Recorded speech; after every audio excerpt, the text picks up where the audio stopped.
Number 1.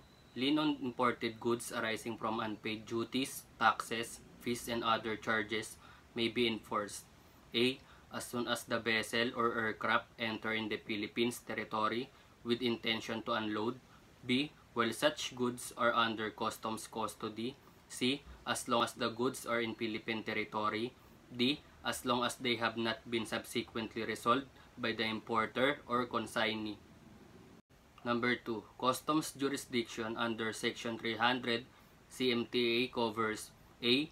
Ports and airports only. B. All seas within Philippine territory. C. Inland waters except those not navigable from the sea. D. None of the above. Number 3. Customs jurisdiction under Section 300 CMTA covers harbors, bays, and rivers. The Bureau shall pursue imported goods subject to seizure during its transport except if the owner of the conveyance has no knowledge that the imported goods are subject to seizure.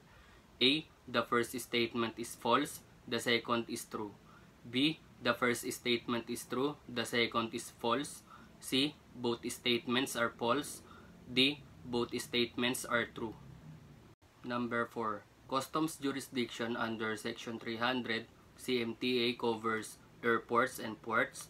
Under no circumstance may be the Bureau of Customs seize a vessel in high seas or an aircraft in international airspace in accordance with international law. A. The first statement is false, the second is true.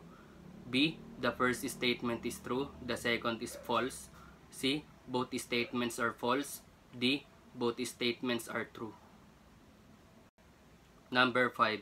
When a vessel or aircraft becomes subject to seizure, a pursuit of such vessel or aircraft which began within the territorial waters or airspace may continue beyond the same. Importations by the government are generally subject to duties, taxes, fees, and other charges.